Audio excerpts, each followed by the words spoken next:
Okay, so we're going to get class underway here.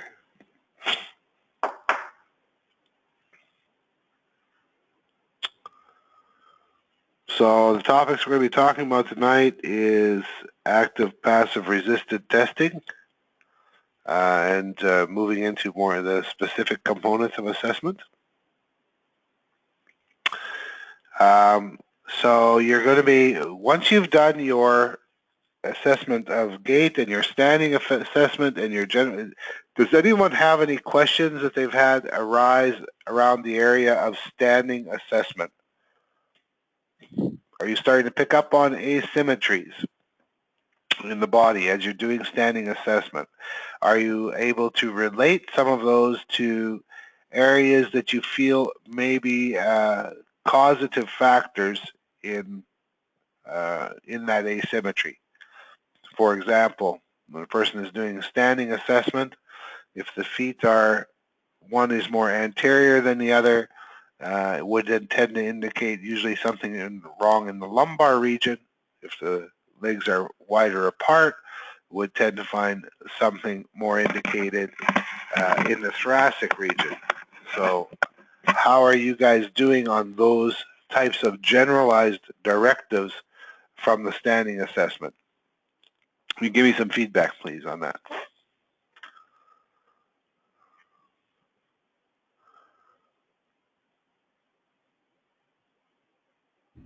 For myself, I was actually doing some general assessment on my family this weekend, and I don't know if I would necessarily pick out their standing position related to the thoracic or lumbar regions, but as far as like side bending or rotation and stuff like that, I was definitely picking that out and then palpating it and finding the tenderness in those areas. All right. So that was kind of cool. All right. Anybody else's comments? It's important that you guys go and read the manual because, you know, we only have limited time that we can work with when we're working with you guys. So we have to rely upon you all to do the reading of the manuals, to go through and read through it as where it's talking about the different foot positions or hand positions or those types of indicators that will help to speed up your process. One of the things we tend to run into lots with students is they say they'll inform us that they're having challenges with the time factor. Well, the challenge of the time factor when you're in your clinic is primarily not being familiar with the different possible causes of an asymmetry that you're picking up on. So it's important that you take the time to read through the manual. Several times it's going to take in order to get a handle on getting some of those directives as to, okay, well, when I see this, it would indicate that I may be having a problem in the lower back, because the whole intent is to try and speed up your process of assessment, because we can't, none of us, not even the greatest massage therapist or osteopath or chiropractor or anyone, has the ability and the time available to them to look at every joint of a human's body every time that person comes in. So what you need to do is you need to find and develop tools to try and isolate down and speed down your assessment protocol. So it's important to become familiar with, when I see these types of asymmetries, it's going to draw me to this particular area. So that's what we really want you guys to be working on when you're doing those kind of standing and general type of assessments. Okay. So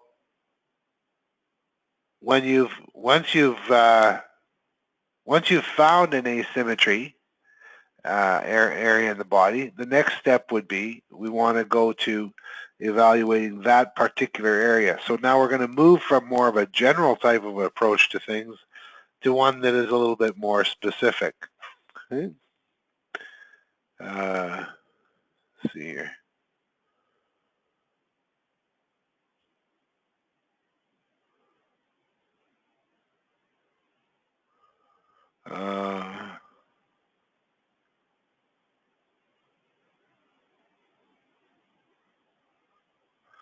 So as we go into the more specific assessments where you're going to be physically contacting the client and doing activities, now is the time that's very important that you have done your screening tests. So if you're going to physically contact the client and take them through a passive range of motion or something along that line, it's very important that you have completed your screening test for that particular area, because if the client performs it, they know their pain. They understand where there's a limitation. They can feel the pain coming on. You don't have that ability to feel that within a client. So you need to make sure and try and eliminate the possibilities of things that could be causing further damage by doing your screening tests. So it's important to do those prior to when you're going to actually perform any particular contact type of an assessment on a client. Yeah, I really want to emphasize that. It's very important that you have done your assessments on the client screening-wise prior to you performing any actual physical action onto them. So then what you're going to do is you've determined that there is an area where there appears to be some kind of asymmetry from your general assessment, and you want to move to be a little bit more specific as to what it is. And this is where we're going to start to incorporate range of motion. So the first phase of range of motion testing is in fact active range of motion, and that's the client performing the activity. So the client is actually going to you're going to instruct the client to go through the different ranges of motion in a particular joint.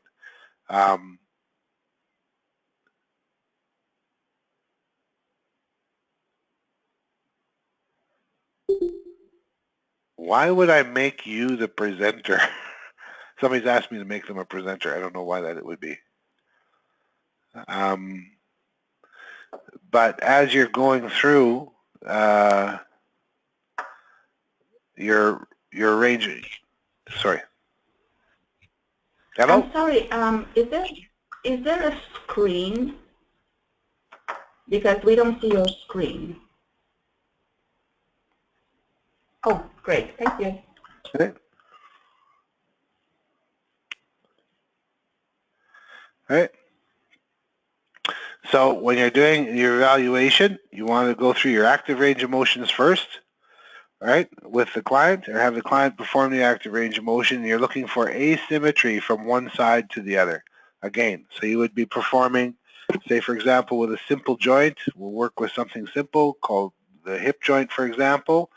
So you would be taking the client through having them physically perform the different hip flexion, hip extension, abduction, adduction, internal rotation, external rotation, and you're comparing one side to the other, looking for any kind of asymmetry. So the things that you're looking for is the inability to achieve equal range of motion, so asymmetry in movement.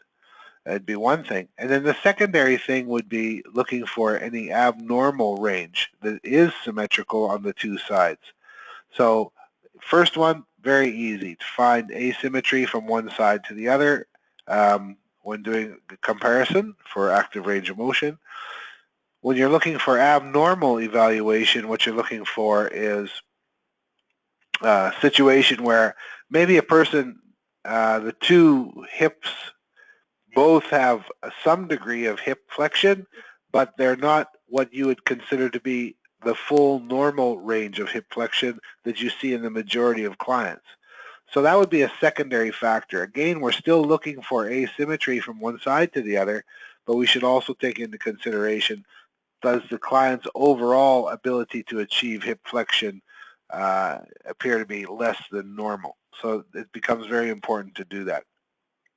So these are the things that you're looking for when you're doing your range of motion testing. So you're going to do it in three parts, as I said. The first one is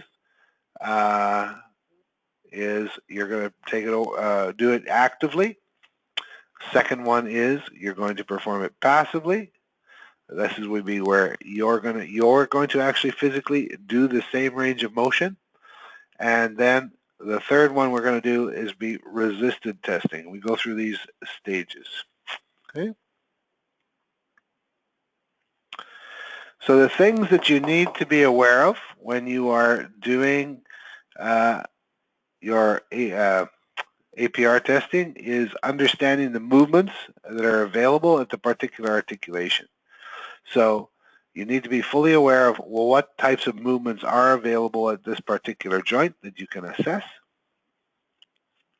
You need to know what muscles and structures are involved with those different movements and with that particular articulation. And you need to really know which muscles are the agonist muscles of a movement and which ones are the antagonists. Now the agonists, of course, are the muscles that create the motion. Antagonists are the muscles that allow the motion to occur. So in the example of knee flexion, for example, the muscles that create knee flexion, or the agonists, would be primarily your hamstring muscles, and the secondary or the antagonist muscles would be the quadriceps muscles that must lengthen out for that muscle, that joint, to actually move. Okay. Does everybody understand agonist and antagonist role in a particular articulation? Okay. So the next one that comes up is synergist. Do you know what the role of a synergist is? Can anybody explain a synergist to me?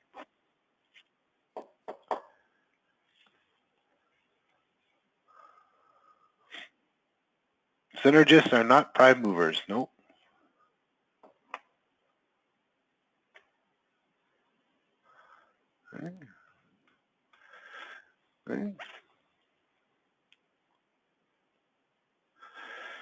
Okay, so the primary function, the best way to look at synergists is you have your agonists. Your agonist muscles are the muscles in the line of pull. They're primarily going to create the movement. The antagonists are going to be the exact opposite ones on the other side of the joint, allowing the movement to lengthen out. And your synergists, the easiest way to think about your synergists is the synergists are the muscles more on the side of a particular joint or movement that keep the movement stable within a particular plane of movement. All right. So, for example, let me think of something off the top of my head here. So let's say for hip flexion. For hip flexion, you have the psoas muscle, the rectus femoris, which are your agonists. The muscles that are lengthening out would be your hamstring muscles. And then the muscles that are going to help to keep the hip joint in alignment are going to be your adductor muscles on the adductor side of your leg and your abductor muscles on the outside. Those two working in opposition to one another will help to keep the limb moving in a particular plane. The reason I talk about the synergists a little bit is because very often when we're doing assessment on a person, we will come up with these situations where, well, it's kind of lost restriction or lost range of motion, but not a very major lost range of motion. So whenever you come across a situation where there's minor losses of movement, the majority of times those are a result of hypertonicity or dysfunction in your synergist muscles. And I don't want you guys to focus on them too much, because when you do the primary movement of that muscle, for example, if we were saying we're assessing hip flexion, we find that there is a slight minor loss of range of motion in hip flexion. Then when we do the adduction and abduction assessment range of motion, this is where we might find that there's a really high degree of lost range of motion in abduction as a result of hypertonicity to the adductors.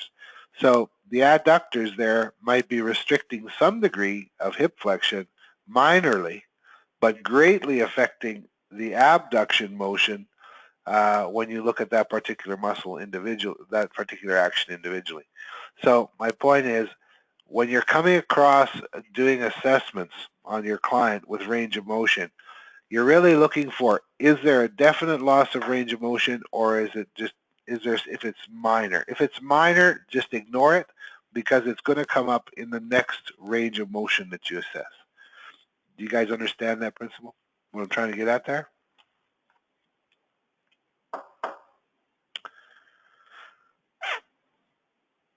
Or does anybody not understand what I'm talking about there? Maybe a better way to put it.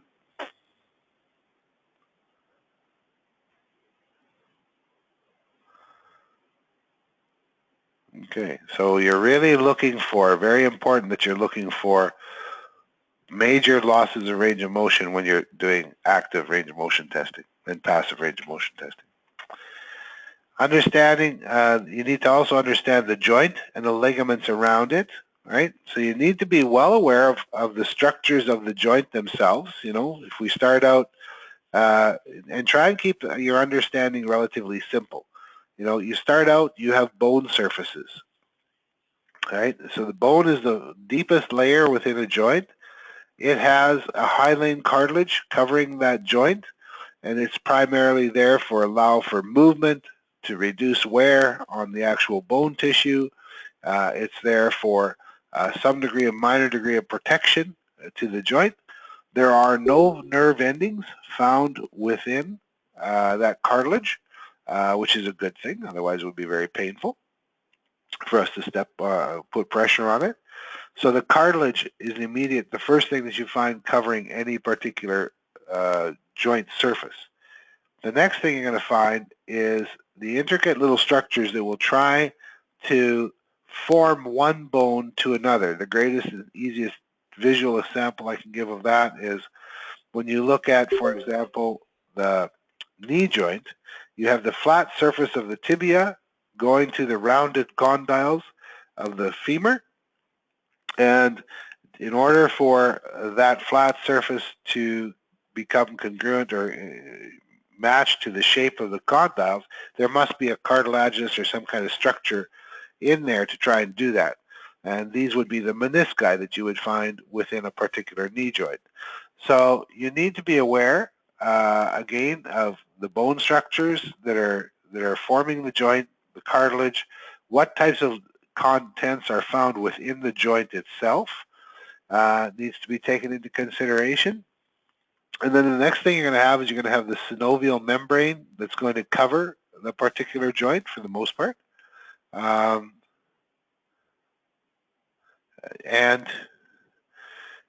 So you're going to have a synovial joint capsule providing lubricant to the joint to allow for a reduction in friction and easier movement. And then on the outer layer around the outside of the joint capsule is where you're going to find the ligaments. And the ligament role is primarily, they're kind of like the emergency brake on your car. They're the last thing that helps to hold the bones together. So ligaments will very often be slack or not have any tension on them until the joint is taken to its extreme range of motion. So you need to be aware of where the ligaments are. Now, the treatment of the joints and treatments of the ligaments tend to be done mostly by manipulative therapists or chiropractors or osteopaths. This tends to be the area that we're kind of looking at treating and adjusting, whereas a massage therapist is focusing more on the soft tissue, the muscle components of the joint. So it's important to have a good understanding of what is contained within that particular joint, because if the cartilaginous surface of the joint is not smooth, it's gotten worn over a period of time, you may find a ratchety type movement within the flow when you're doing your assessments, or you may find in some people that have pain in the joint, maybe it's due to crepitus or deterioration of the cartilage, which has started to expose the nerve endings in the bone tissue. So there's different causes. Again, we're trying to eliminate what is the possible cause of this client's complaint when we're looking at the therapeutic side of things. The other things you need to take into consideration when understanding normal motion or normal ranges of motion is you need to have You need to have consideration of the age. Obviously, someone who's older in their 80s, 70s, and 80s is not going to maybe have as great a range of motion as someone who is in their 20s or in their teens, right? Again, activity level. Is this person more active? Are they more sedimentary or sedentary in their activity levels? They're not being very overly active. This is going to have an effect on the joints as well. The more mobile we are, the more active we are, the more range of motion we will tend to retain within our joints, whereas the person who tends to be more sitting around the couch or being much more of a more casual, laid-back lifestyle, not very active, they're going to have less range of motion in their joints. So these things need to be taken into consideration. And that's why the questions are being asked in your client history, right? As to why is that particular, or what are factors affecting this particular client's range of motion. Right? The last thing, of course, you need to take into consideration is possible pathologies, which you guys have been doing for months already. Right? So these are all factors you need to take into consideration as you proceed to move into your assessment of a particular joint. So you may have any questions on any of that.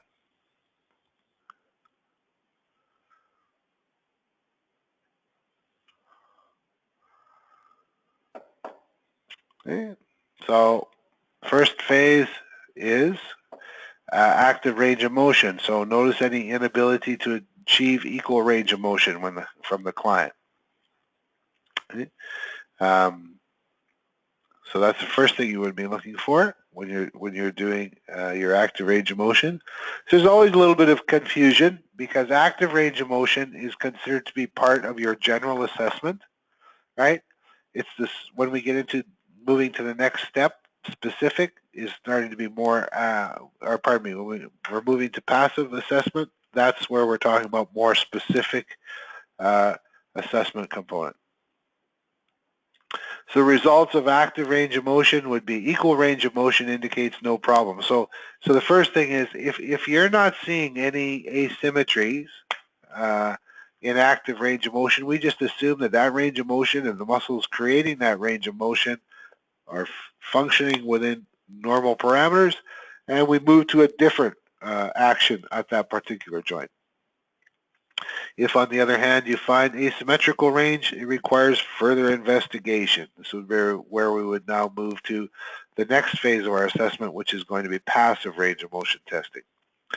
So one of the things that causes people confusion at times is which side do I use in my evaluation process? So the answer to that quite simply is if a patient has a complaint, then you would use that side. So if they're complaining about their right knee being painful, then that's the one you're trying to evaluate. Is there any abnormal range of motion in that particular joint? If they have no complaints whatsoever, but you've done an active range of motion and you find asymmetry, then the one that you want to pursue evaluating the most is the one with the reduced range of motion. The reason behind this, that we choose this, is because in osteopathic medicine, we believe that the majority of dysfunction, or even the majority of weakness that occurs in a muscle, is in fact the result of hypertonicity in its opposing partner. So you may find sometimes that there's this conflict that occurs a little bit, or discrepancies occur between the way that physiotherapists will tend to look at a client's condition and where a massage therapist will look to a client's condition. And the reason between that is because it's difference in philosophy. If physiotherapists tend to pursue the weakness, they're trying to strengthen the muscle and build the muscle up, whereas the osteopath tends to target in on the hypertonicity, reducing that and allowing the muscle to function more normally.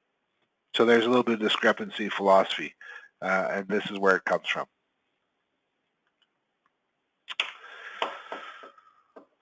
So once you've performed your passive assessment, then you're going to take the body through the exact same range of motion, but now you are going to do the activity.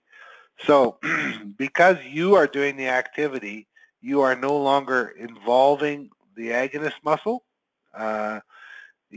because you are performing the strength to create the movement. So as you perform your assessment passively, you're going to perform it, monitor for the quantity of the movement as well as the quality of the movement. So quantity is looking for how much actual range can you get when you passively take the limb through a movement, and secondarily, what is the quality of that movement? So what do you feel? How does it feel to you? Is it feel nice and smooth?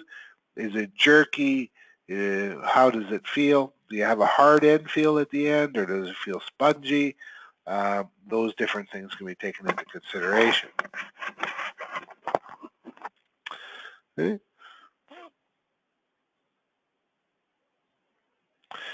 So again, passive range of motion is just quite simply you're doing the exact movement that the client did where you found asymmetry. The only difference is now you are performing the action, and in that, by doing that, you are eliminating any agonist involvement in the activity. So you may have any questions with that so far?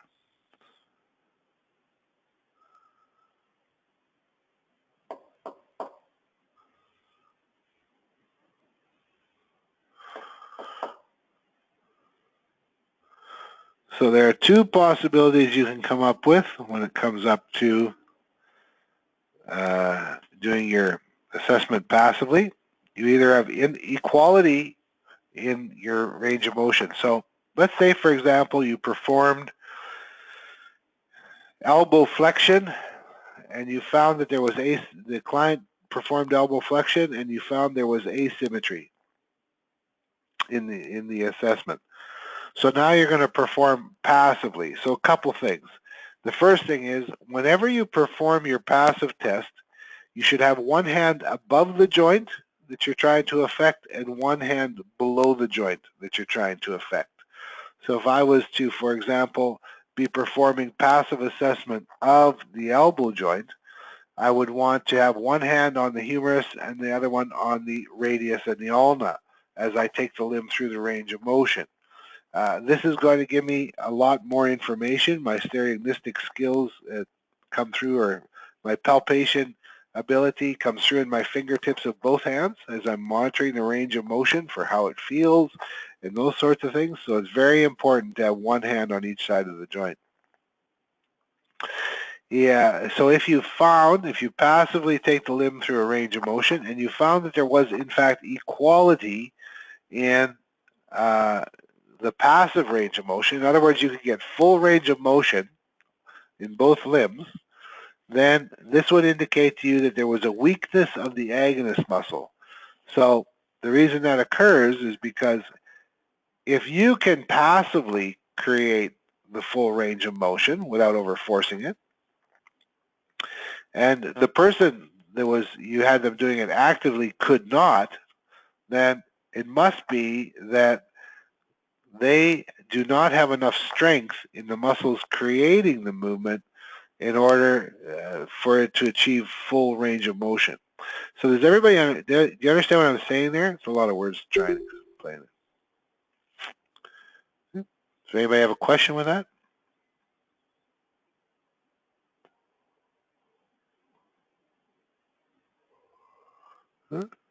So full range of motion, if I passively do the range of motion and I find that I do have equal range, then that would indicate to me the agonist, the muscle that was creating the movement, is not strong enough to actually take me into that fully active position. Okay? So this, what I'm talking about right now, over 30 years of teaching students and interacting with students, this foundational thing, getting a handle on this, is what causes most confusion down the road. So it's very important that you fully understand what the results are, what the possible causes, or why you have a lost range of motion due to weakness, right? So that's equality. Asymmetry, so if you're passively doing the range of motion now, and again, now this time we find there is still another, a lost range of motion, this would indicate shortness in the antagonist muscles. So the muscles that normally allow for the lengthening of the, or the muscles that normally allow for the movement to occur at the joint, they're not lengthening out adequately, and as a result, the muscle cannot achieve that symmetry in the joint. So that would indicate hypertonicity in the antagonist muscles. Does everybody understand these concepts, active and passive?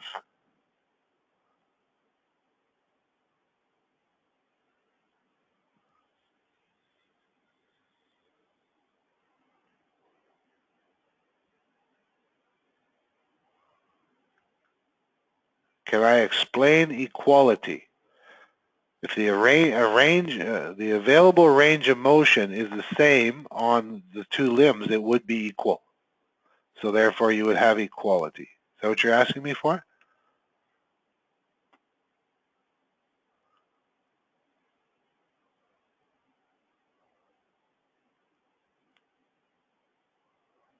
Randy? Yeah. Just a second. I'm just going to finish answering this other one here for a sec. Okay. You are always comparing one limb to the other. So the question that's coming in is, would we be comparing to the limb on the opposite side? Yes, you are always comparing one joint. If I'm evaluating the elbow joints, I'm comparing the right elbow to the left elbow. If I'm comparing the knee, I'm comparing the right knee to the left knee. Yep. So you're always in comparison. Okay, Liz, go ahead. So with the equality, you were saying that active, like when the client is doing it and they're not able to get the full range of motion, and when you can do it as a therapist passively, then that's the weakness of which muscle? The agonist? The agonist. Okay. Okay, thank you. Okay.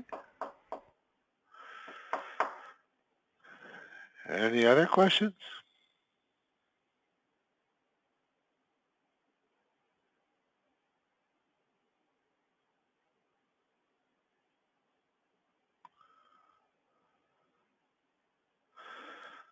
This particular slide here, referencing to abnormal findings in passive range of motion, I'm not going to discuss this tonight. I'll discuss it with you on the weekend. It's a minor factor. It doesn't really, it's not really of great importance. Excuse me. And I don't want to cause more confusion just trying to talk about it tonight. So we're going to leave that till the weekend. The next thing I want to talk to you about is quality of the passive range of motion. So everybody understands they're active and they're passive. So I want to talk about the quality of the range of motion. So one of the things that we can do is we can say, well, if we obtain or if we find that there is pain on movement of the joint, right, or pain on motion, when we're doing things passively, then there's an indication that there must be some damage to the joint itself because we are not really involving the musculature at that stage. So that would be, if we found pain when we actually doing passive assessment, then that would be an indication of some kind of joint pathology. Second thing when it comes to palpation is you could possibly, what is the end feel of your joint? So if you take your finger and you flex it over, fully flex it, the first thing you'll notice that there's actually tissue-to-tissue contact, right? But there still is range of motion available in the joint. So as you put pressure on it, you can get kind of a little bit of a springy type of a movement to it. This is more ligament type of a feel to the tissue, right? And then there is a possibility, if you kept pushing it, you would eventually come to a very firm, hard end point where you couldn't squash it anymore. You couldn't push it together anymore. We refer to this as hard end feel, and it's an indication of bone-on-bone contact. So there is a possibility. Sometimes in joints you might get things like bone growths or bone chips or those sorts of things that have an impact on the overall range of motion of a joint. So passively, if you found that there was a really hard end feel, that could indicate that the problem is not necessarily in the musculature, but that you do in fact have some kind of a bone pathology or bone growth occurring in the joint.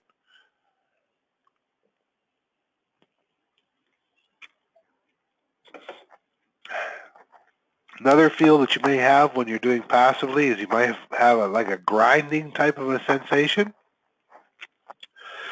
Grindy type of a sensation or gravelly type of sensation is very often a result of deterioration in the cartilage, in the joint structure itself, very often associated with things like arthritis. So that could be another type of feel that you're getting in the joint. And then the last one could be you might get somewhat of a ratchety type of a feel. And sometimes it might even feel like a person can only get maybe, for example, they're abducting their arm and they have pretty good movement up to about 30 degrees, and then it kind of is ratchety kind of movement, and then it kind of comes free again at the top end range of motion. Well, this could indicate that there is possibility some kind of joint incongruency. The surfaces of the joint are not actually fitting together properly, and that could be an impact on it. So these are things that you want to be looking for as well when you're checking your passive range of motion. So it's not just how much available motion is there, but what does that motion feel like as well. Very important components in doing your passive assessment.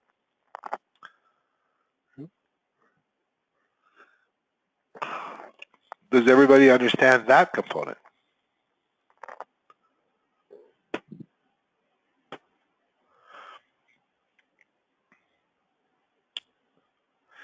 Not clear on difference between hard end feel and ratchet.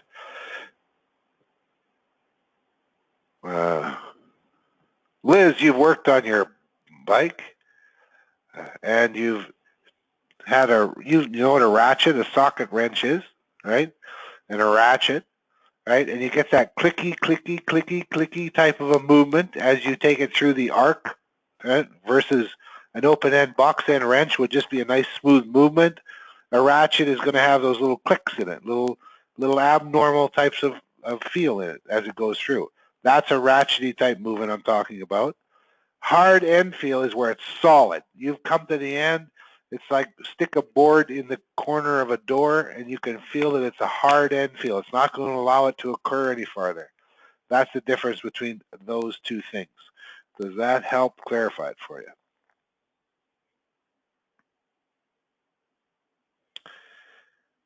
They all sound like your knees. They may in fact sound entirely like your knees, because that's what we're looking for, is rectal knees.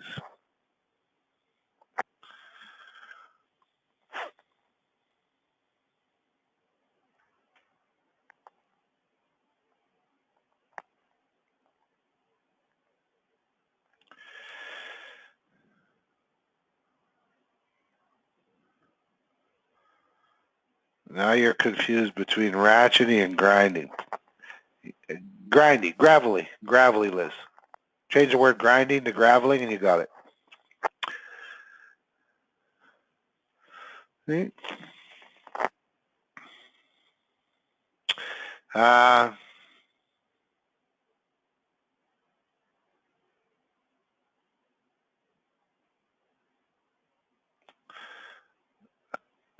Would grinding be more consistent?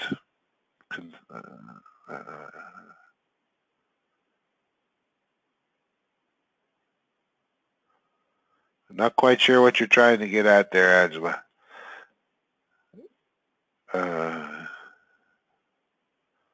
Grinding or...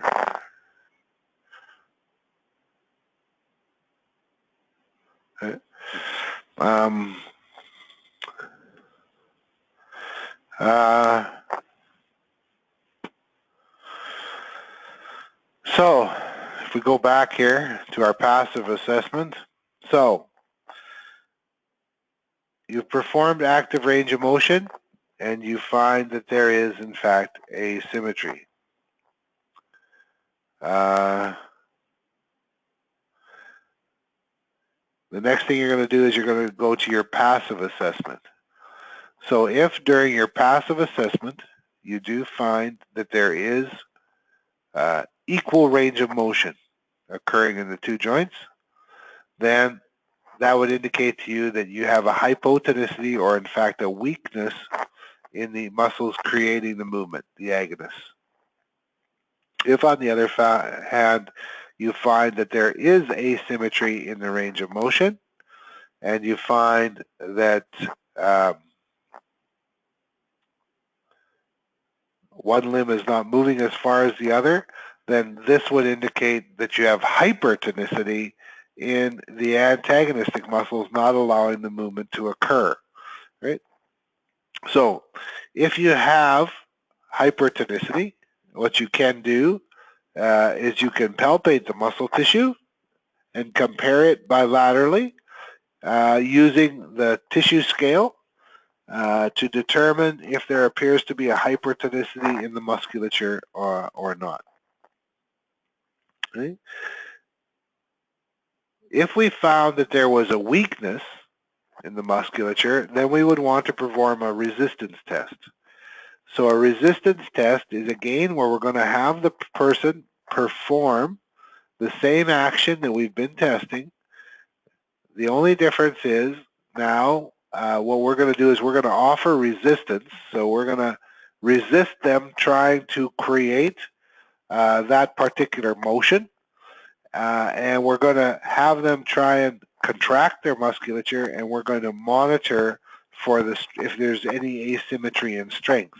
Now, theoretically, we should come across, if we've had, for example, the right arm, or we'll say the right knee, was asymmetrical in active, and it was symmetrical in passive testing, then we're thinking that there is a weakness in the muscles. We'll say the action that we're testing is flexion of the knee.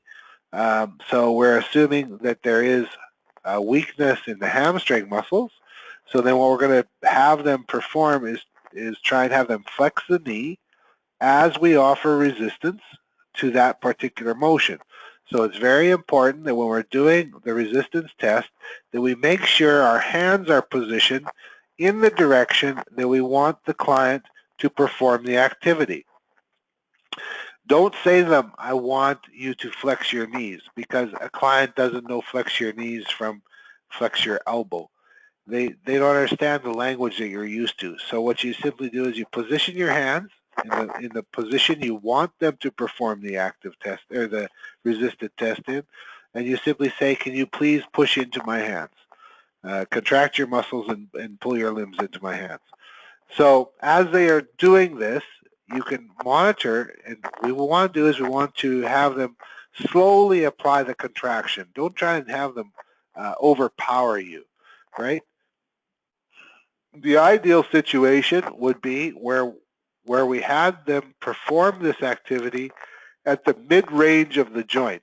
And the reason that we would say that it's important to do it at the mid-range is because theoretically that's when the maximal amount of a muscle is able to contract.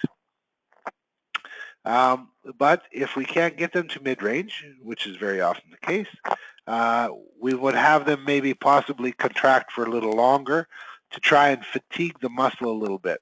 So again, these are simply guidelines. They are not written in stone. They're not absolute. But you want to have a person contract their muscles for 10 to 15 seconds. Now, obviously, if you're doing a very tiny little muscle, like along the spine, you do not need to have them contract for 10 or 15 seconds. If it's a quadriceps muscle, you would have them, that's a very large muscle, maybe it takes a little longer to fatigue it, you're going to want them to contract for a longer period of time. So you have to realize that these are just simply guides. They're not written in stone, these references to time frames. So, but theoretically, we would want you to apply the resistance test for about 10 to 15 seconds. But as soon as asymmetry is found, you can stop the test. So if you're already finding at the very start that there is in fact asymmetry in strength, then you can say, okay, fine. There is a weakness there that validates my original indicators, and you can proceed onward to treat that particular muscle. Does that make sense? So the resisted test is used to validate your findings of hypotonicity.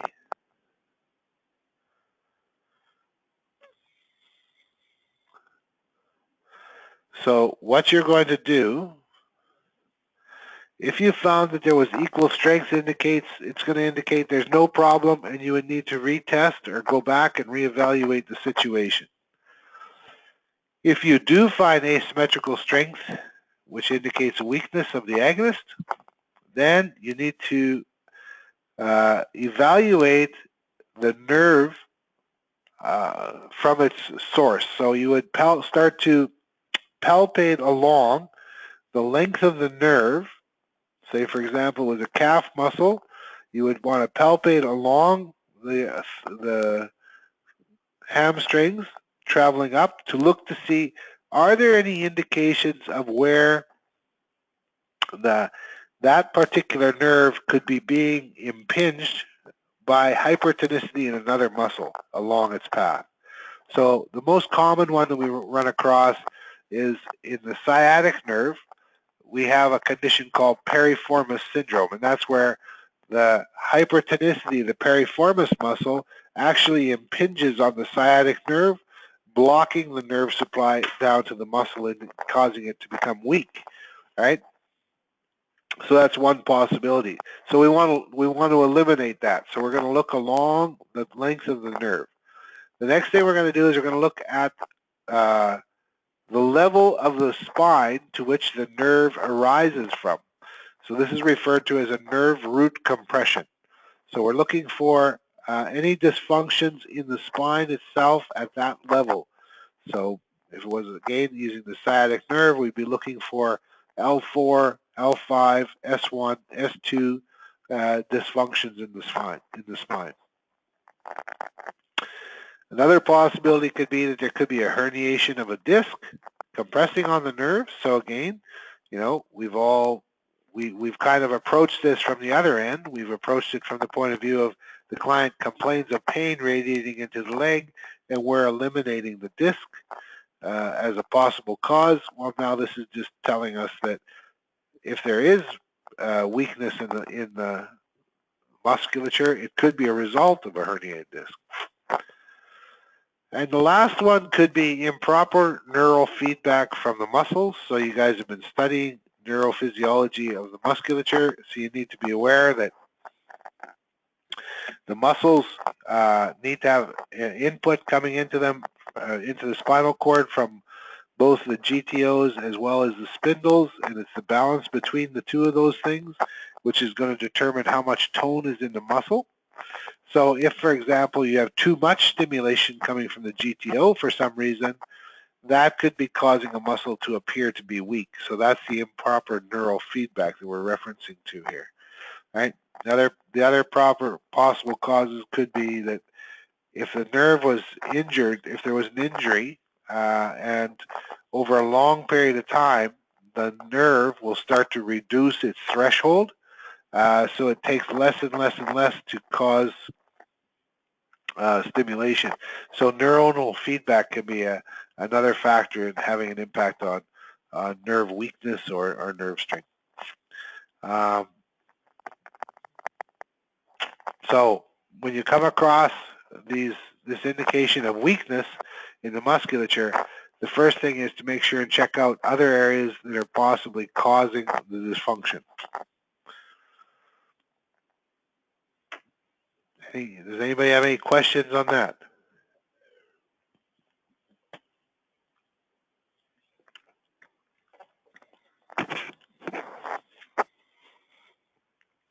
Right. So resistance test is primarily a verification tool for weakness in a muscle. And if we find it is validated, then what we need to do is go to these other areas to check things out.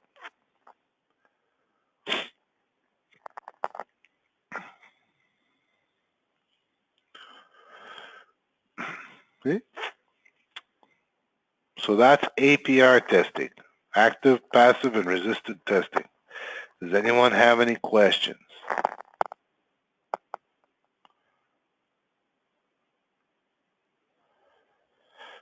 The next area is tissue texture abnormality. So again, when it comes to tissue texture abnormality, we can do this as in two different ways. We can either use palpation to validate our findings following our APR testing or our testing evaluations, or we could palpate at the start and say, oh, there is hypertonicity or abnormal feel in the tissue here, and then when we are performing our actual APR testing, we're now actually validating what we felt in our palpation skills. Either way is perfectly fine to be done. It's just so long as you always are aware that you need to validate or verify what you feel to be the cause of a problem. So if I palpated, say for example, the shoulder joint, no, let's pick something that you covered already. If I palpated the gluteal region and I said, oh, the gluteus medius muscle seems to be very hypertonic. So then my prediction would be, oh, I think I'm going to have a restricted adduction due to the hypertonicity in the gluteus medius muscle, which is primarily an abductor, right? So that would be my pre-expectation, and then when I go in and do the assessment, I go, oh yeah, it is a lost range of motion on adduction, so that validates what I thought originally, and I can proceed on with my treatment protocol.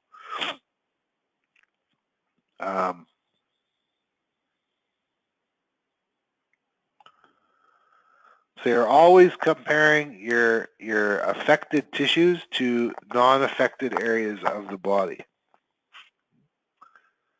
Does anybody have any questions on tissue texture abnormality? It's primarily what we're looking for when we're assessing using the 5-point Wellington scale.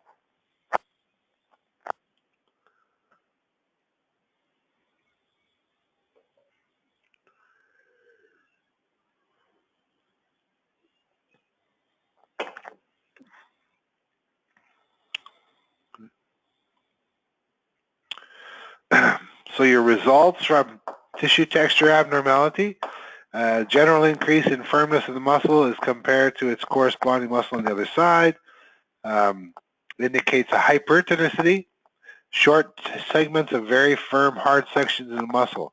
Now, one of the things you need to realize that once you've determined there is a hypertonicity in the muscle, the entire muscle is not going to be in a state of hypertonicity. You're going to find sections within that muscle that are hypertonic, right? So you're not going to find the whole muscle in a state of hypertonicity. My God, they'd be all cramped up in a small space if that was the case. So you're just going to find sections within that muscle that are hypertonic, right?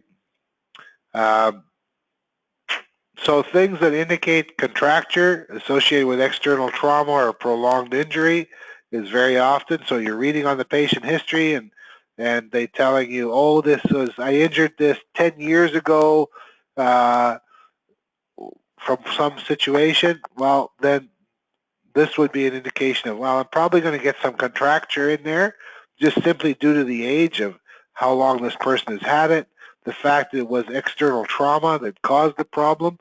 Are all indicators as to why I think it's probably going to be contracture. So this could be scar tissue could be increased in there if there was actual tears and damage.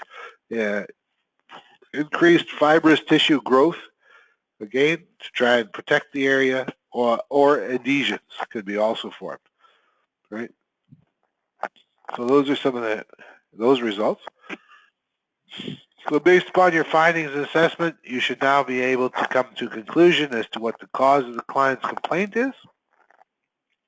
And your conclusion should be able to be explained the original complaint. So this is what your checklist is going back. And you should be able to predict the asymmetry based upon your results. Positive findings of these predictions is called verifications, and movement to treatment should only be considered if these are found to be positive. So the point that we're getting across on here is once you've concluded what you believe to be the cause of a person's complaint, you need to do something to validate or verify that in fact your predictions are correct. All right? So that could be either a range of motion testing or palpation or something that you're basing your thought process on saying, well, I'm predicting that X is going to happen if I palpate this tissue. If you find that, great. If you don't find that, then you need to go back and reevaluate. Okay. Any questions on that?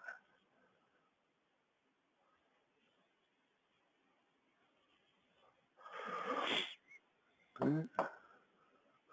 So causes of hypertonicity in the muscle can be trauma to the muscle, overstrain of a muscle, elevated spindle stimulation, because again the spindle is what causes muscles to contract, so if they're overstimulated that could cause hypertonicity. Misalignment of the primary articulation affected by the musculature, so this is talking about when a joint goes out of alignment and can no longer come back to its full proper position. That's going to affect the kinesthetic receptors around the joint, and that can have an impact on further causing hypertonicity. Inadequate ATP to break the myosin-actin bonds. This could also create a state of hypertonicity. And what you're going to find as we go into extrinsics is different extrinsic techniques are going to have a bigger impact. For example, this inadequate ATP to break myosin-actin connections, this is where we tend to use the condition of ischemic compression, or what people very often refer to as trigger point therapy, in the creation of new ATP. Lowered resting membrane potentials due to sustained stimulation. So what this is referring to is neuronal adaptation. So as a nerve is stimulated to generate a muscle contraction, over a period of time, the body will reduce the threshold of that nerve so that it doesn't have to go all the way back up to -70 or down to -70 before, back down to -70 before it's balanced. It can actually balance itself out or allow for a new impulse to occur at, we'll say, -60. Nerve compression or pressure on the nerve can cause hypertonicity. Pathological conditions, upper motor neuron lesions, these are lesions within the brain and the spinal cord, or damage within the brain or the spinal cord, or electrolyte imbalance can also be another cause of hypertonicity. So those are some of the more common causes of hypertonicity that you'll come across. Treatment-wise, what do? We're going to do effleurage, petrissage, extrinsic techniques of goading. You haven't learned these yet, but of goading, local cross-fibering, slow stripping, ischemic compression, strain, counterstrain. And then intrinsically, we would use isometric type treatments. So what we're just getting you at here is starting to say, okay, once you understand what the problem is, then we can start to pick out which of the techniques do we want to use to try and reduce that dysfunctional situation in the muscle. Make sense?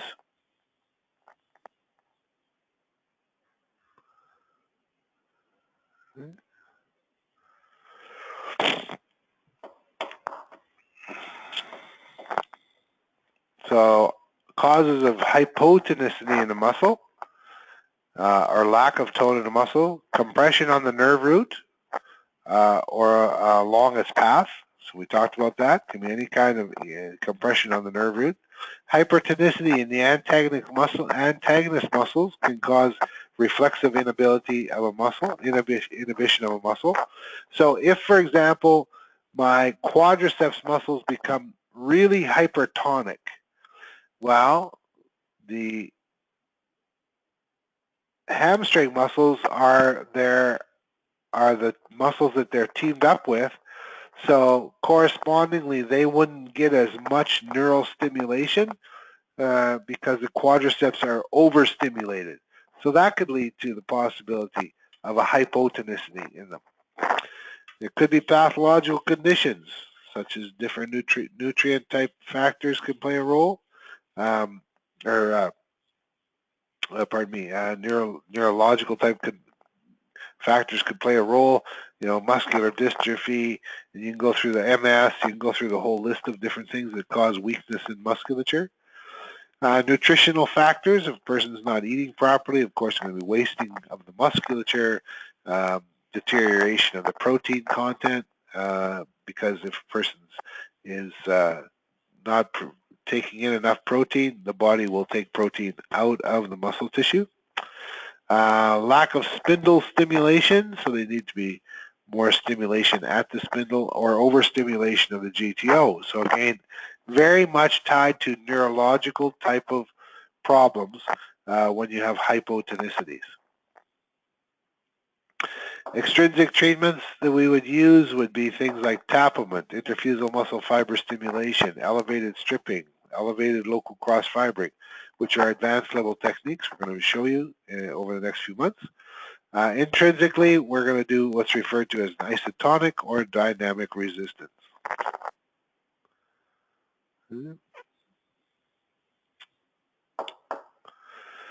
Contractures, alterations to tissue, physical structure, common forms, adhesion, scar tissue, microtrauma, abnormal tissue growth. These are all different forms of contracture, we refer to as contracture. And whatever the primary treatments that we use for it would be friction, of course. And then extrinsic treatments that we'd use or advanced level techniques would be general cross-fibering can be minorly beneficial, but primarily local cross-fibering and stripping can be the beneficial tools.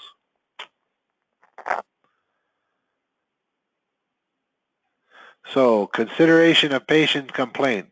In summary, first thing you need to do with your clients is you need to take into consideration of what are they complaining about. And now you're making the transition, right? You're transitioning here from doing a general body massage, which is primarily associated with time on the clock. You can sell general body massage in increments of 15 minutes or more. But that's different than what we're doing here. Here we're now looking at massage as applied for a therapeutic intention, right? So we need to now look at it from the consideration of the patient complaint. What are they complaining about? Where is their dysfunction? We need to be able to, as we read through the client history, and this is the exact guide that is given to examiners. We ask them, when the student reads through the client history, are they picking up on indicators in the client history and in the consultation that will direct them to the areas that need to be assessed. The next question is the student able to pick up on general observations of asymmetry found on the client in the assessment process? That's the next thing that we're looking for. Of course, always patient safety, right? So here we're looking for, are you incorporating your general screening tests for safety factor? Then we're getting into now general assessment. General assessment is again looking at more closely, are you looking at asymmetries from one side of the body to the other, and are you picking up on those asymmetries for further investigation?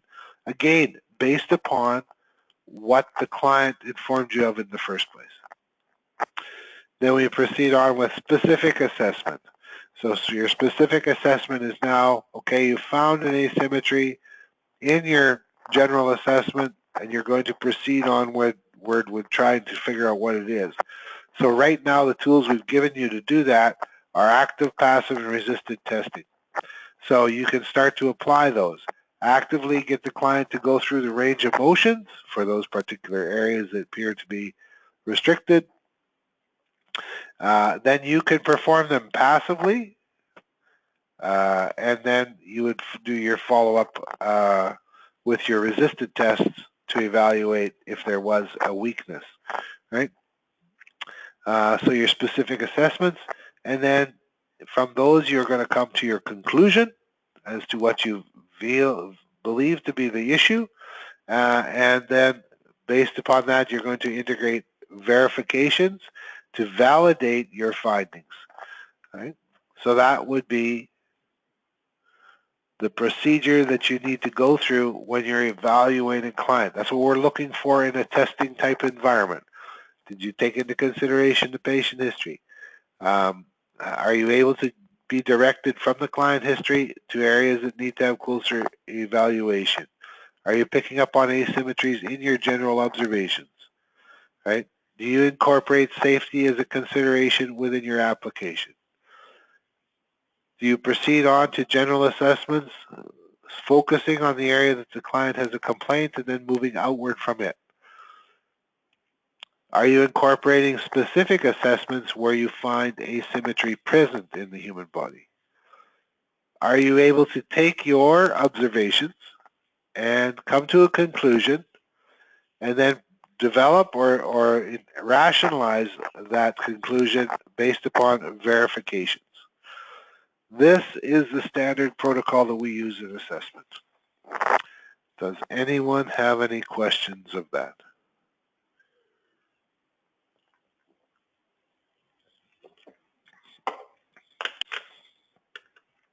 This is where we want you to get to be for your exam.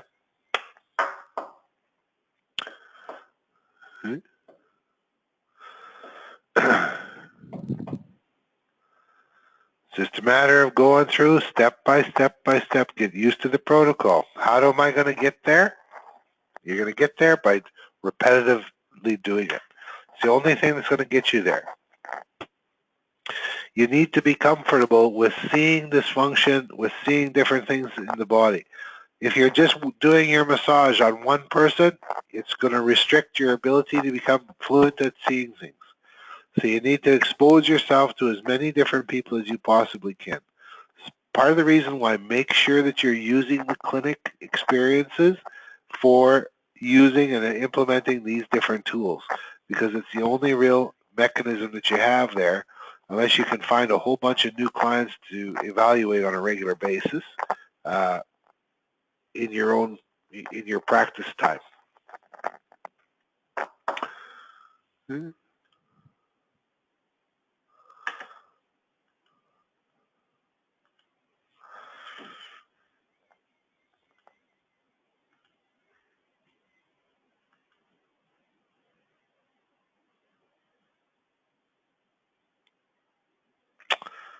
I should have video up tomorrow from this class.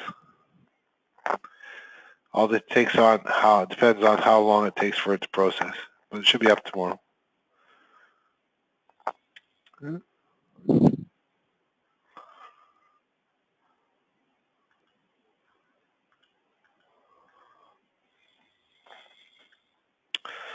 Any other questions on the assessment side of things?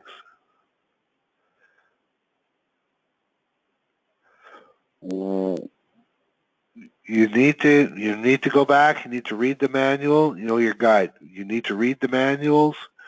You need to get bodies in front of you. You know, the only thing that's going to make you become efficient at doing this stuff is exposing yourself to as many different people as you can. You don't have to do massage on them all, but you need to be exposed. You need to be going through and trying to find out what you feel to be is the problem areas. See?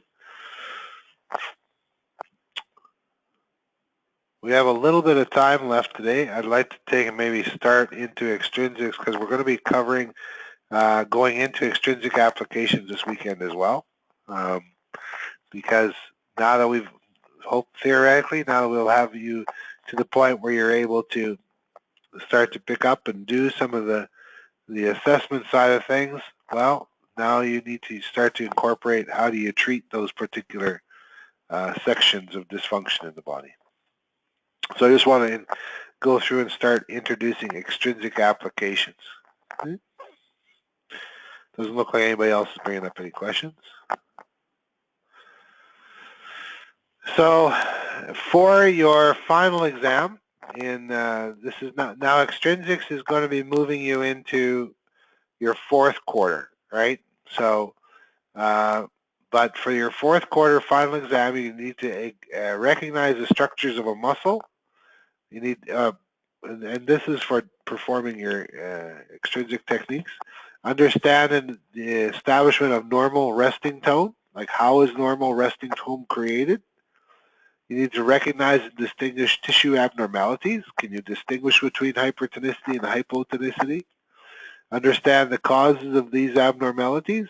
So we just listed them off for you on this PowerPoint, the last PowerPoint. Understand what controls and alters resting tone, including your different reflexes, so your stretch reflex, your tendon reflex, your mechanoreceptors, your kinesthetic receptors. And this is all stuff that you guys have been doing in neurophys. So these are the goals and objectives. We're going to be looking at incorporating all of these different things as we go through. The biggest problem when it comes down to trying to figure out what to learn is the problem is we don't know what it is that we don't know yet. So it's hard to figure out what do I need to know as I go through a topic area. So it's a good thing to do is to start out by saying, well, what do you know, right? Rather than trying to figure out what it is that you don't know or you need to know. So you can do that by starting out by going through, I've given you here a list of common terminology. So these are all terms that you've either covered in massage class or you've covered them in neurophys class, and you need to be familiar with what these words are definable as. So hypertonicity, hypotonicity, adhesions, contraction, contracture, fascia, tendon, all these different components. I want you to go through and read through this and say, well, what is tone? What is abnormal? What is antagonist? What is agonist? Right?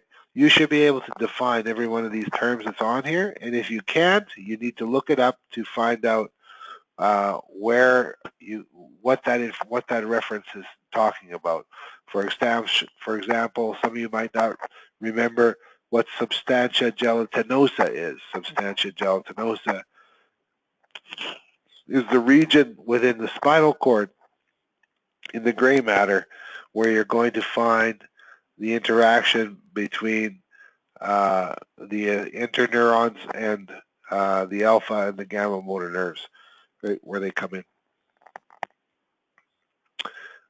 Before understanding the process of dysfunction, we must first review our foundations of understanding regarding the structures we will talk about. So the first thing you need to know is you need to understand these different things. So you should be reading through here and say, okay, what are the components I need to know in order to perform extrinsic techniques? Well, on the muscular side, I need to know the difference between extrafusal fibers and interfusal fibers.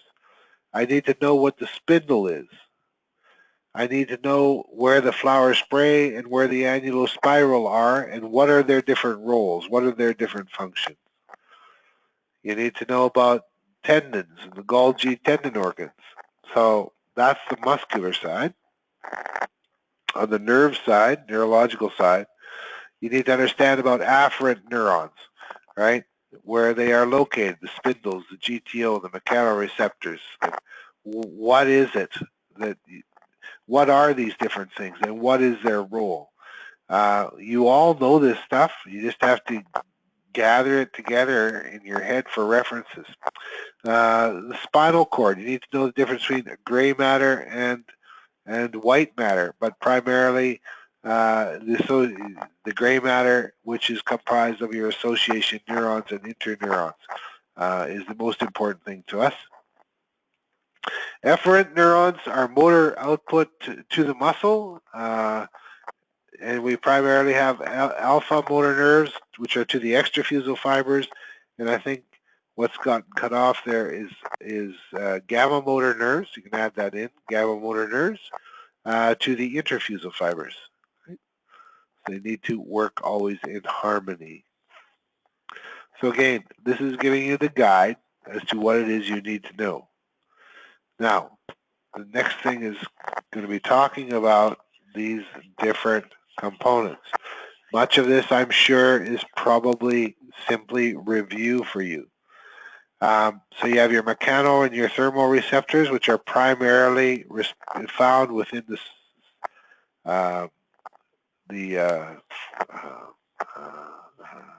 subdermis of the skin, where they're monitoring for temperature, pressure, motion, and they're all mechanoreceptors which are picking up on mechanical changes that are occurring in the body, transmitting them to the central nervous system. You have your different parts of your muscle. Your muscle fibers are not raped, they are wrapped with fascia, right? They are, so each one of those little muscle fibers has fascia around the outside of it, and then they're grouped together in bundles, and the bundles are then grouped together to form the muscle overall, and the fascia is continuous from around the fibers and around the bundles and around the muscle as a whole to form into what we call the tendon proper. Right? So all of the muscle fibers that we talk about, for the most part, that have the ability to contract and create the movement at a joint, these are referred to as your extrafusal fibers. There are hundreds of thousands of muscle fibers in each muscle. And each one of them is comprised of its sarcomeres.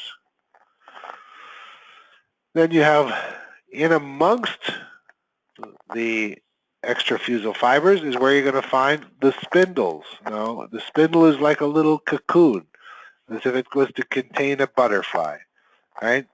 So there's this little cocoon in there, and the cocoon is formed by the fascia from around the individual muscle fibers. So this fascia that forms the cocoon, whenever your muscle changes in length, it's going to pull on that, and that's going to be picked up by specialized receptors inside of the spindle. Right?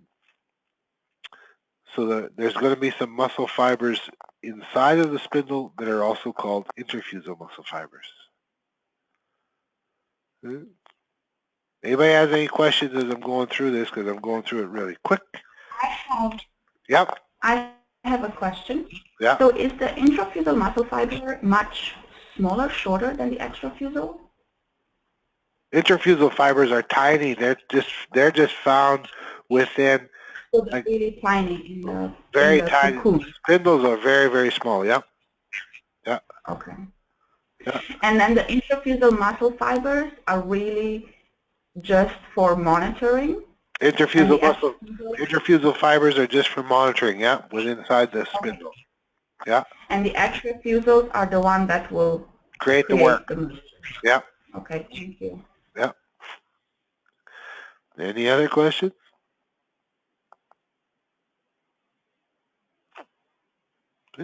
Good.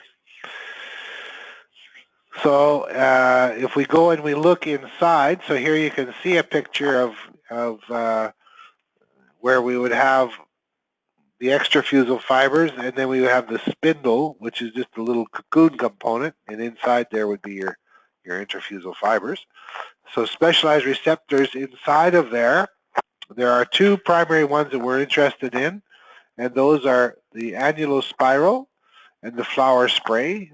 And the annulospiral is stimulated just at the onset or at the start of a stretch, whereas the flower spray are stimulated all the time that there is tension on the spindle. If you take tension off of the spindle, the flower sprays stop sending an impulse. If you put tension back on, the flower sprays will start to send an impulse again. So these two specialized receptors are very, very important in that the flower spray is constantly sending an impulse to the brain. That's what the brain uses to determine how much tone to set in the muscle. And then you have the annulospiral, which is only stimulated at when there's a change in the muscle length to help to increase the amount of tone to counterbalance the lengthening.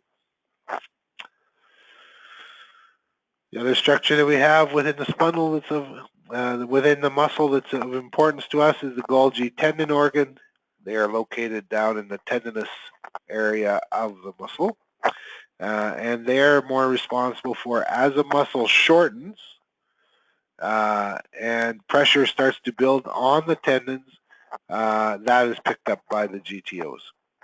So the spindle is monitoring the length of the muscle, and the GTOs is monitoring when the muscle contracts or shortens.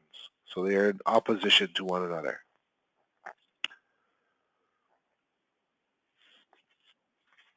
Structure-wise, in the spinal cord, we have the gray matter in the center of your spinal cord, which receives information from the GTOs and the spindles, as well as joint kinesthetic receptors, mechanoreceptors, thermoreceptors, and every other kind of receptor you can think of just about. Integration of these information establishes the amount of tone in a muscle. So tone is the normal amount of contraction that occurs within a muscle. So it's all this information that's going to help to set tone within a muscle.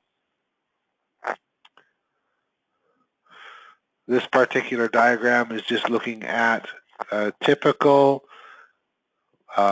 polysynaptic impulse. So here we have receptors underneath the skin in the top part of the photograph, which sends its impulse towards the central nervous system, where it communicates with an association neuron or an interneuron, and then the interneuron communicates with a motor nerve back out to the muscle, causing the muscle to contract or possibly blocking any impulse from getting to that motor nerve, thus reducing the amount of contraction in the muscle. So this is just showing a typical pattern between the two.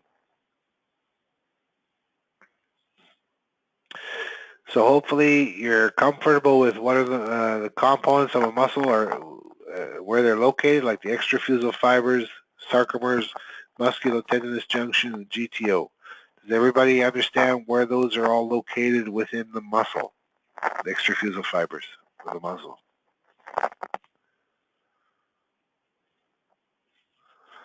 In regards to the spindle, inside your spindle you have your interfusal fibers, your flower spray, and your annulospiral. So anybody have any questions in regards to any of those components?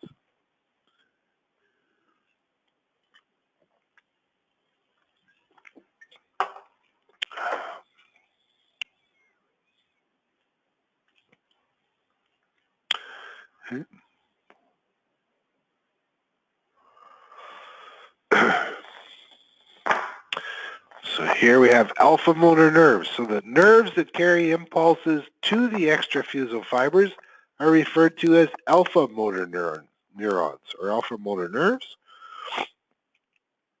And they have the ability to cause or generate contraction in the extrafusal fibers.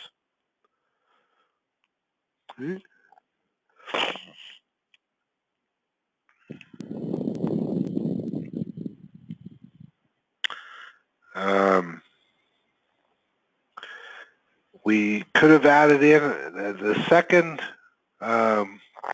We also have the gamma motor neurons, which are not listed on here. I'm not sure why that page is missing. But there should be gamma motor neurons as well. And the gamma motor neurons go to the interfusal fibers. So alpha motor neurons go to the extrafusal fibers. Gamma motor neurons are going to go to the interfusal fibers, and we need to have them stimulated together so that they maintain balance between the two. You wouldn't want to have the extrafusal fibers contracting and the interfusal fibers not contracting, because then they would become slackened, and then the flower spray would stop sending its impulse. So we don't want that to happen, so we always have them functioning together as a pair. So again, alpha motor neurons go to the extrafusal fibers, and gamma motor neurons go to interfusal fibers. Here is a typical stretch reflex. So we would have stimulation from the annulospiral inside the spindle. Muscle has gotten stretched. An impulse is picked up by the annulospiral, transmitted to the central nervous system where it communicates directly with the alpha motor nerves, sending an impulse out to the alpha, to the alpha motor nerves, out to the extrafusal fibers, causing them to contract and thus slowing down the lengthening of the muscle overall. Right? So the purpose of the spindle is primarily a safety mechanism to try and assure that we do not tear the bellies of our muscles when the muscle is lengthening outward. So in order to do that, when the spindle gets stimulated, it will cause a degree of contraction back in that muscle to help to slow down the lengthening process. So this is a typical reflex. It's called a monosynaptic reflex because it has just one synapse. Does anybody have any questions on this? All should be stuff that you've been studying with Sheila.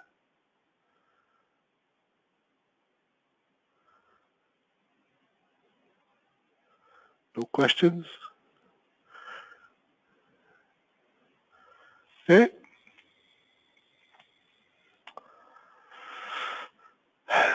So again, this is just talking about the spindle and how if you were to lift up a weight, the muscle was to lengthen out, the spindle would be stretched,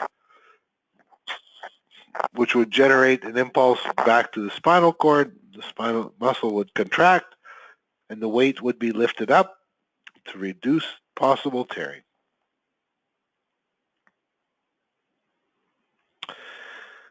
GTO, on the other hand, is the opposing factor. GTO is where you have the muscle is you're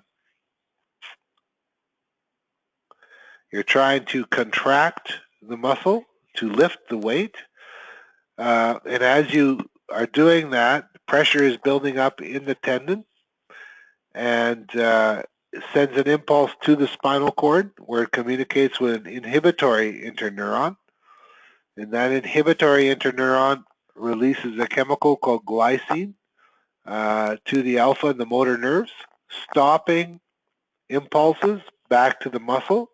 So if there's no impulse to the muscle ceases to contract, and you drop your stack of bricks. So this would be a tendon reflex. Does anyone have any questions on that? So the GTO is stimulated as a muscle contracts, pressure is building in the tendon, that's carried to the spinal cord where it communicates with an inhibitory interneuron. That inhibitory interneuron has the ability to release glycine, and when glycine is released, it blocks the impulse of the alpha and gamma motor nerves, thus reducing the amount of contraction in the muscle.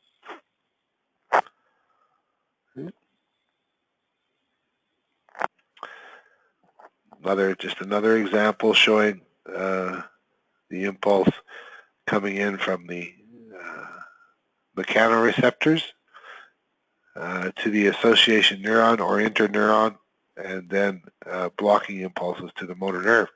So again, this works exactly the same way as the GTO. So the mechanoreceptor component underneath your skin, it works exactly the same as the GTO component in the tendon.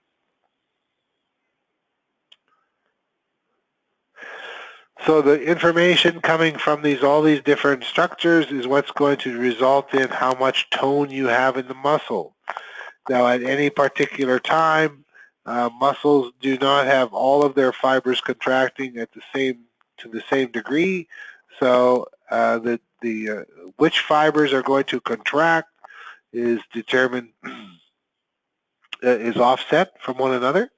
In the example here, you can see there are 3 particular nerves leading to this particular muscle, causing muscle contraction. Now, these would not contract. They could contract all at the same time, but normally they do not.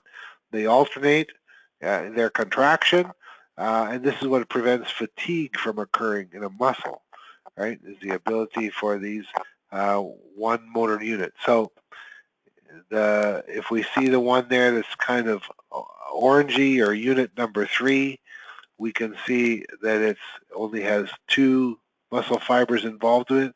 This would be referred to as a motor unit, because one nerve and all of the muscle fibers that are affected by that particular nerve together are referred to as the motor unit.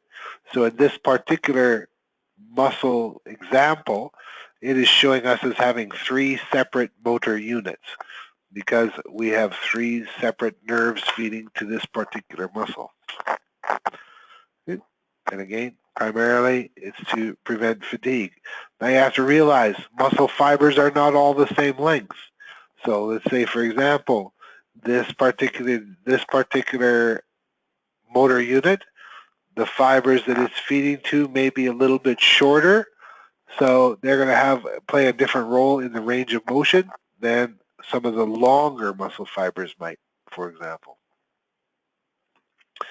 We'll talk about that when we get to treatment positioning.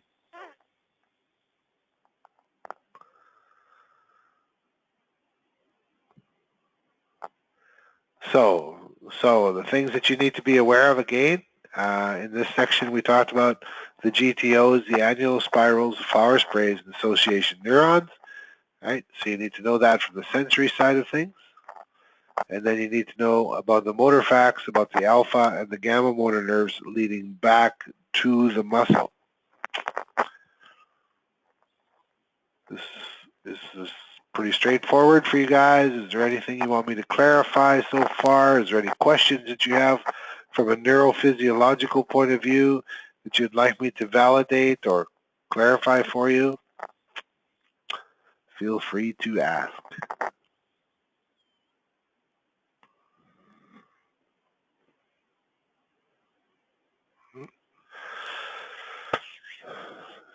So some questions we would have would, what is normal resting tone? So what is normal resting tone? Why is normal resting tone important, and how is normal resting tone established? Well, normal resting tone is the amount of contraction that you should normally have within a muscle. There's always some degree of contraction that creates some degree of tone within a muscle.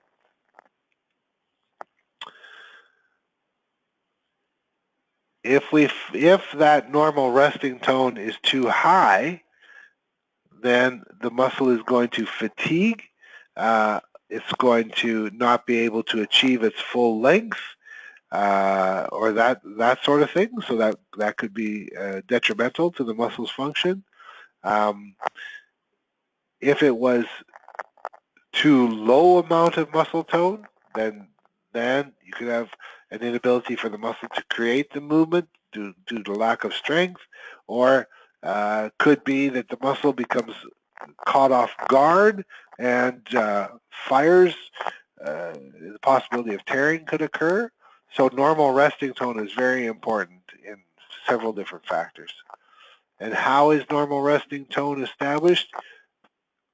All the different stimulations coming into the spinal cord are carried to the brain, and the brain will determine how much motor stimulation should be established within a particular muscle, thus creating the tone that way. So resting tone is created in your mind as a result of feedback from your different receptors. Sensory receptors. Okay. This relates to Wellington scale. Liz, I have no idea what you're talking about. The Wellington scale is a tool that you can use to determine how much tone is in a muscle. Yeah, and when you're talking normal resting tone here, that's not in the actual muscle. That would be within. That's the actual. What you know? Number one on the Wellington scale, normal tone. That's what I was thinking. Yeah. That's what my question was. Okay. All right. Okay. Thank you. Okay. Tissue texture abnormality.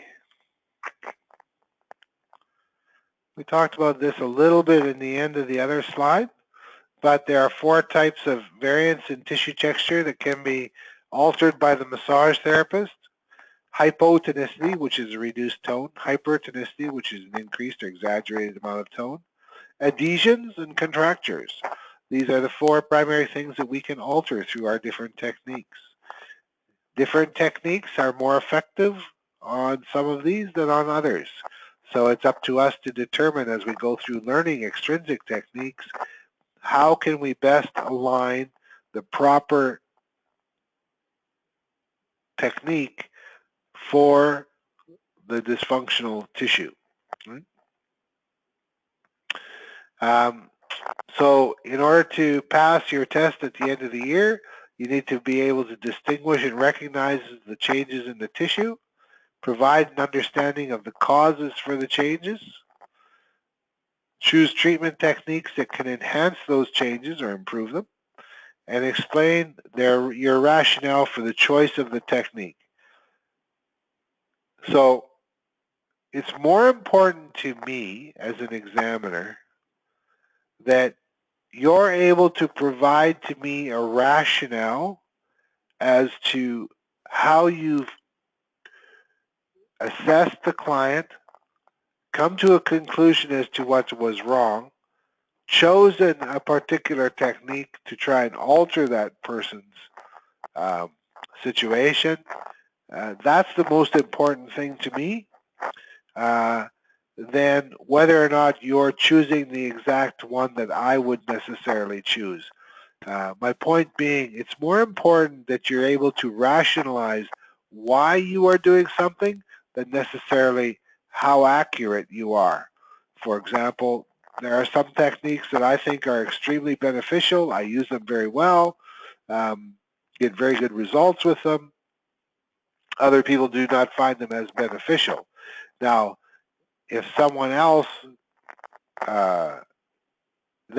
those people that don't use the techniques that I necessarily like, doesn't make them wrong, it just makes them different. They may use other tools that I don't necessarily like to obtain the same outcome. The important thing is, are we able to rationalize why we are choosing this technique, this particular technique, and for what intended outcome? That's the number one thing of importance when you go into the advanced. So you need to stop looking at the books again.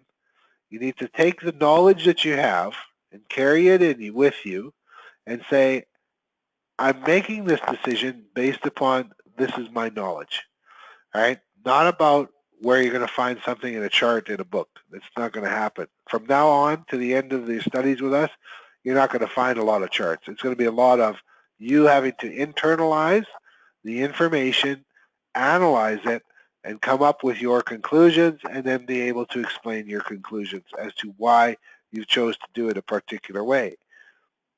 If you can do that, 90% of the time, you'll be marked very highly. Even though it might not be the choice that I would make, it doesn't matter. It's your choice, and your choice will adequately have a positive outcome. That's the most important thing. So what we're looking for more so is when things do not make sense, when you've said, well, this is your rationale, but your rationale is incorrect because of you've got some wrong idea or something along that line, that's where we need to correct you. So again, it's very important as you move forward in your studies now that you put down your thoughts more importantly than what you've regurgitated out of a textbook. Because we all know the textbooks, we all know the manuals. I wrote the manuals, so I know what's in there. I don't need you to tell me what's word for word in the manual. I need you to tell me what's word for word within your thought process. How have you put this string together? Because they're different, right? They're different for each of us. Not wrong, just different. So again, here's an indication. We've provided for you here some of these different hypotonicities. What are the indicators of a hypotonicity? Well, strength, loss of range of motion, right? These could be factors indicating hypotonicity problems. Causes could be reduced neural stimulation, pathological disease tissue, antagonist hypertonicity, impingements of a nerve, upper motor neuron lesions, nutritional imbalances. So these are all common factors. And again, how do you identify this particular hypotonicity? Well, less than normal tone on palpation, sometimes referred to as flaccid tissue, loss of active range of motion with corresponding loss of strength, and loss of strength upon activities.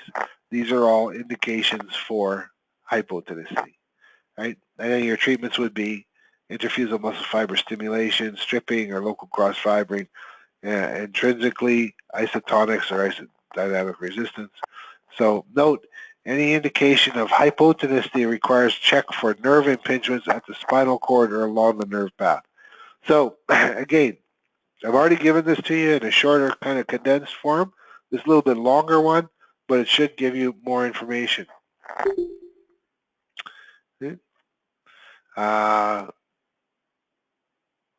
Again, this is just going through, further clarifying. You can compare the two legs. See one's a little bit smaller than the other, right?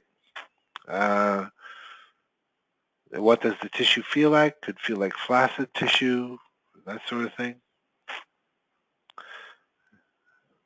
Does anybody have any questions?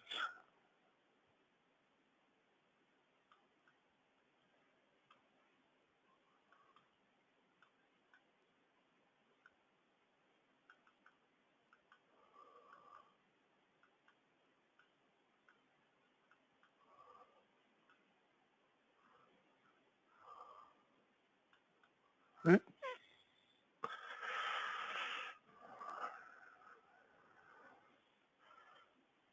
Hypertonicity, again, loss of active and passive range of motion is the indications. Complaint of pain or inability to perform a task would also be a factor.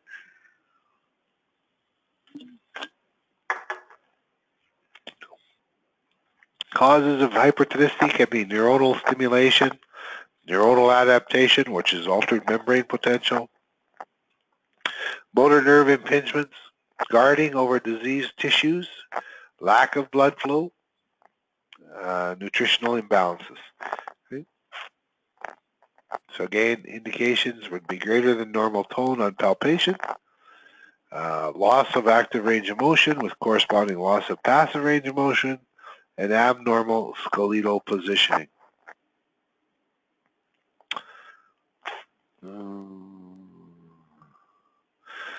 You need to be making sure that when you're looking at all, if you have a dysfunction at the knee joint due to the hamstrings, you need to look also at the innominate. That's what it's talking about when it's talking about associated dysfunctions. You need to make sure and look at both ends of a particular muscle that's playing a role in dysfunction. And again, these are the different techniques that we're going to be using to reduce that hypertonicity.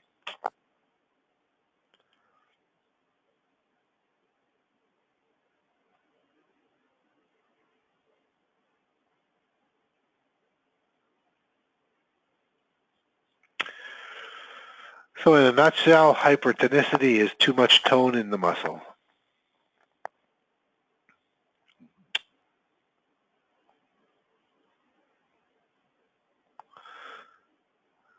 I think everybody's pretty straightforward on these. Adhesions, indications would be recent trauma, prolonged hypertonicity or hypotonicity, loss of range of motion, patient complaint of pain or inability to perform a task. Can be results of reduced extracellular movement, extracellular tissue movement. Thixotropic properties leading to adhesion together, adhering together of adjacent tissues, loss of lymph movement, resulting in adhesion, loss of muscle contraction, prolonged compression. I'm not going to read through this. This information is all here for you guys to read. I hate it when people just read through PowerPoints.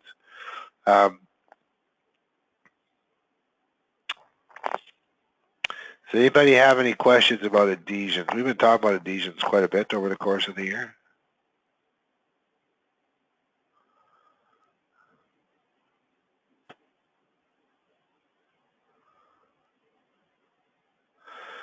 So in summary, can I explain an associated dysfunction? Well, you have hamstring muscles that cross your knee joint and they also cross your hip joint. So if you found a dysfunction at the knee, make sure that you're also looking for the movements at the hip joint because they could have an impact on that particular joint as well. So that would be an associated dysfunction.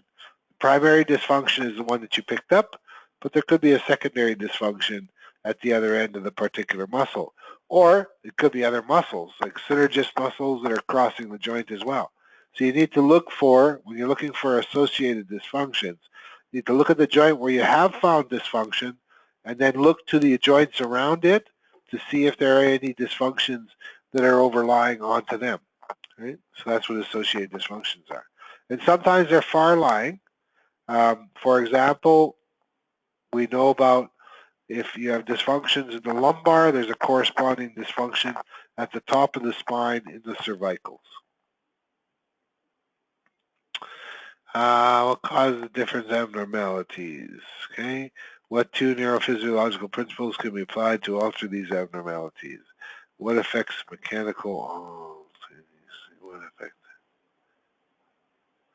So again, this is talking about the tissue alterations.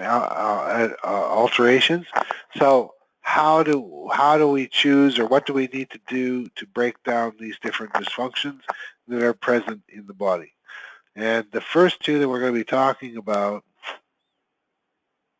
Oh, okay. So you must be able to show an understanding of when the techniques will obtain positive outcomes. And you must be able to explain the effects of the techniques both mechanically and neurophysiologically. And the students should show their ability to actually apply the technique. So this is what the examiners are looking for on your final exam.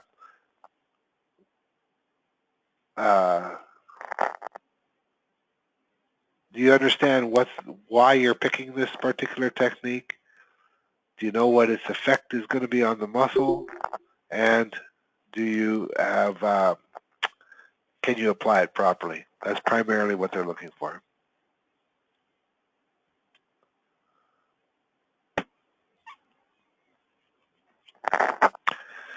I know you've gone over with these different reflexes with Sheila. I'm just summarizing them here for you, putting them all. So here you have a stretch reflex, and I've explained it in great detail, properly, according to a textbook description. But in the clinical explanation, you could simply be saying stimulation of the spindle generates an impulse to the spine, releasing acetylcholine at alpha and gamma motor neurons. That's all that you need to have for a testing type of an environment, right? The other one above it, the top half of the page, is really talking in much deeper detail, right? So whereas this simple clinical explanation would probably get you a 3, the more you can explain of the upper portion of this is going to get you into the 4s and the 5s. Tendon reflex, again, I'm not going to go through and read this. You guys can read this. It's pretty straightforward. You know this stuff already. It's been covered in neurophysiology. But again, I have put in a clinical explanation to say stimulation of the GTO generates impulses to the spinal synapsing with association neurons, causing the release of glycine to alpha and gamma motor nerves, reducing muscle contractions. So, again, trying to summarize it for you. This is tissue adaptation. So this is talking about when you take tension off of the spindle, the flower sprays reduce their amount of stimulation to the spinal cord, and that's going to cause the muscle to slowly start to lengthen out because less tone is going to be happening in the muscle. The muscle lengthens out, and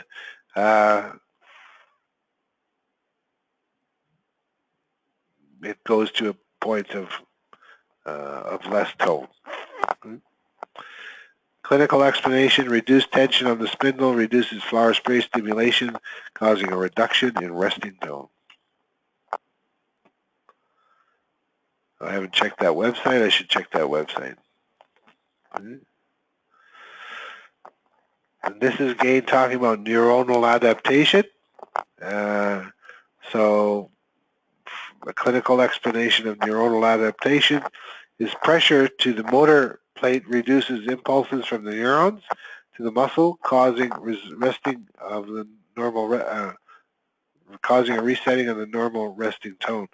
So what this is talking about is when a nerve has a constant impulse along that nerve, eventually the body will adapt it so its resting membrane potential has gone from negative 70 to negative 60. The result is it takes much less stimulation to generate an impulse along that particular neuron.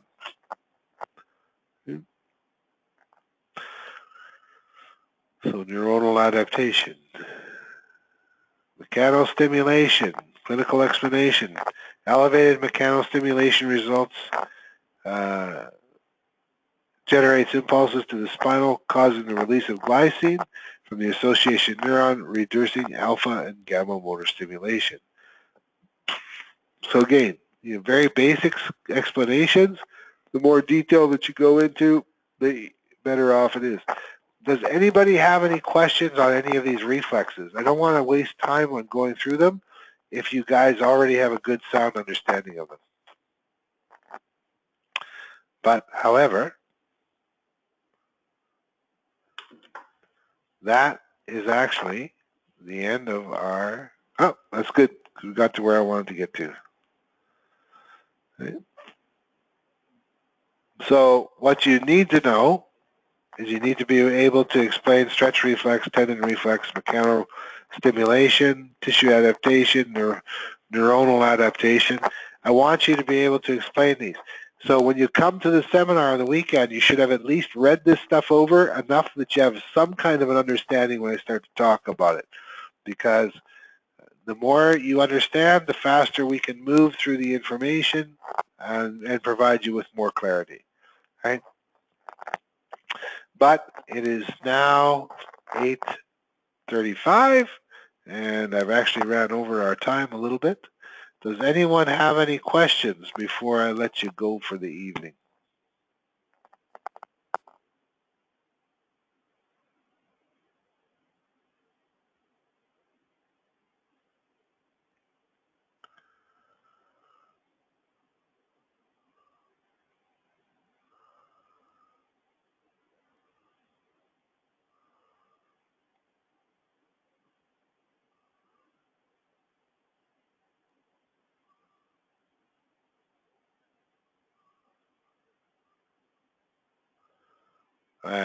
What are you asking for, Crystal? Do you know what is the document called on Moodle? What document are you referencing to?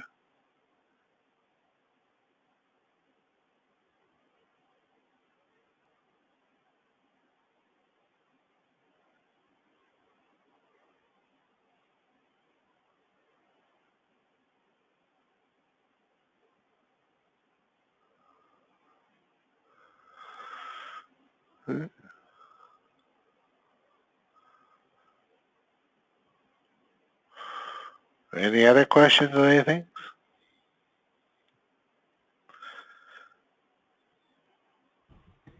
I have a question about organizing myself, right? Like trying to perform this range of motions on particular joints and so on, like trying to do assessment. So when I have a client, like should I try every time to take 5 minutes and check a particular area of the body, or like how should I go about it so that... Yep, that's exactly what you should do. You should, pick a particular, well, first of all, if you've done a client history on them and the client history already has indications as to where they may have problems, then that's the joint that you should be performing some of this APR testing on and stuff. Because there's a good indication, rather than going through a bunch of joints that don't have anything wrong with them, working with joints that do have something wrong is 10 times more beneficial. So that's what I would do. Is that, and then if you don't have something for the reference from the client history, then the next thing would be to take and pick a particular joint for the week. Everybody that comes in this week, I'm going to assess their hip. Or everybody that comes in this week, I'm going to assess their shoulder, whatever. That's how I would approach it. See?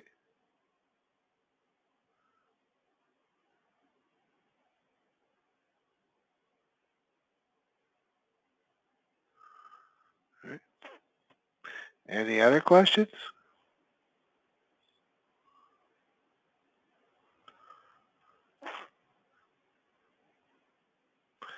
All right, then. We'll call her a night for tonight, guys. And I'll get this PowerPoint converted over.